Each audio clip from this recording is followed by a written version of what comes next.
Est-ce que vous avez le sentiment aussi qu'il n'y a pas un problème lorsque la CPI met sur un plan d'égalité un pays dont je pense qu'il est démocratique, et je pense que c'est à peu près admis, Israël, même si vous le contestez. Demandez aux Palestiniens ce qu'ils en pensent. Pardon, excusez-moi. Demandez aux Palestiniens qui vivent sous juridiction israélienne ce qu'ils pensent de la démocratie israélienne. Bon, avant que Ronnie Broman détruise ce journaliste pro-israélien, laissez-moi vous expliquer pourquoi Israël n'est pas une démocratie.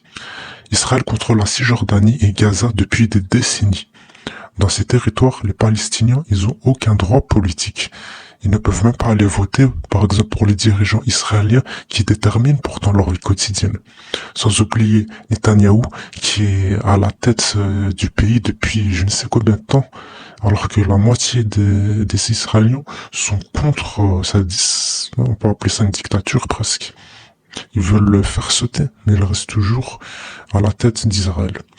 Pour vous donner un autre exemple, en Cisjordanie, ils vivent sous un régime militaire, donc les Jordaniens, tandis que les colons israéliens qui partagent le même territoire bénéficient des lois civiles israéliennes. À Gaza, Israël impose un blocus qui restreint l'accès à la nourriture, aux soins médicaux, voilà, toutes les autres sources, toutes les ressources essentielles, ce qui est une violation flagrante des droits humains. Comment on peut parler de démocratie alors qu'un État maintient deux systèmes de droits distincts? Ça n'a rien à voir avec une démocratie. Dans un second temps, dans une démocratie, la liberté d'expression et d'opinion est un pilier fondamental. Pourtant, les voix qui critiquent, y compris les Israéliens qui dénoncent les actions d'Israël envers les Palestiniens, sont souvent censurées ou marginalisées. Ici, je veux vous montrer un extrait d'un politique israélien qui est contre Netanyahou et va se faire directement censurer et virer de la salle.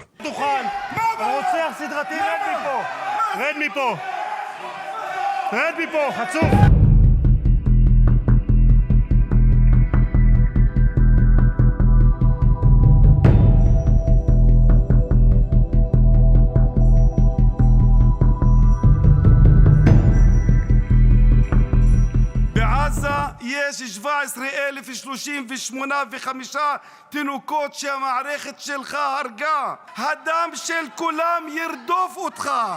בנימין נתניהו, חברי הכנסת, מהו החזון שלך? מה החזון שלך, תגיד לי? מזה 30 שנה אתה רוצח סדרתי של השלום. לא, עצור. רד מהדוכן מיד. רד מהדוכן מיד, להוריד אותו עכשיו. מה החזון שלך? רוצח סדרתי בקפלן, לא פה. רוצח סדרתי של השלום זה אתה. רד מהדוכן. רוצח סדרתי, רד מפה, חצוף.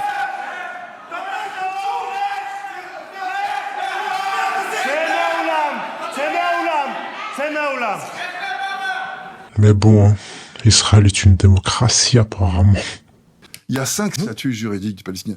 Les Palestiniens de 48, les Palestiniens de Jérusalem, les Palestiniens de Cisjordanie, les Palestiniens de Gaza et les Palestiniens réfugiés. Je laisse de côté les réfugiés, ça n'est pas directement sous juridiction israélienne, bien qu'ils soient à l'origine quand même du statut de réfugiés. Mais 4 statuts juridiques différents, dont 2 qui sont à Gaza et en Cisjordanie des statuts juridiques nuls, c'est-à-dire ce sont des gens qui n'ont aucun droit et qui vivent à côté de gens qui les envahissent et qui ont tous les droits. Si vous appelez ça une démocratie, alors moi je ne sais plus quelle valeur attacher au mot.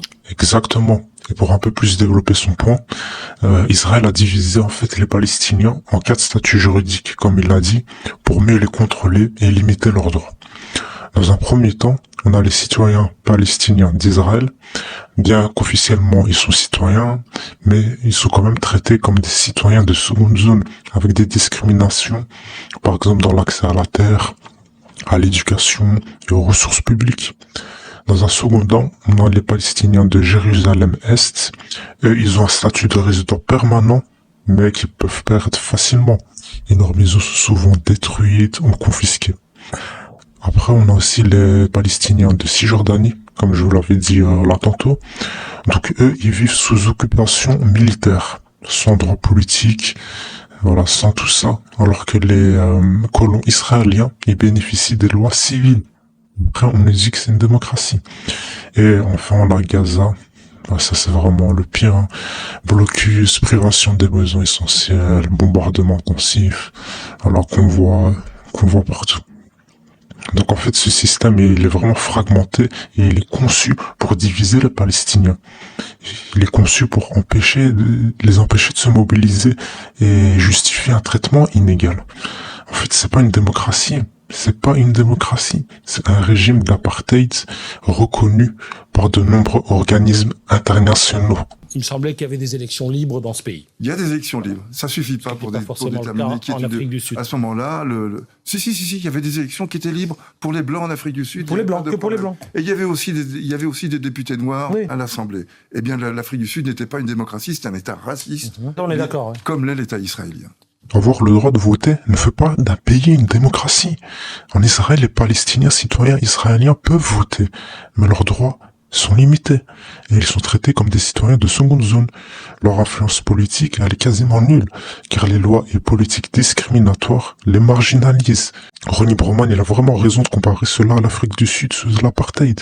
Là aussi, une partie de la population avait des droits politiques symboliques, mais pas de réelle égalité. Une démocratie, c'est pas juste voter, c'est garantir l'égalité des droits pour tous. Et Israël en est vraiment, vraiment loin.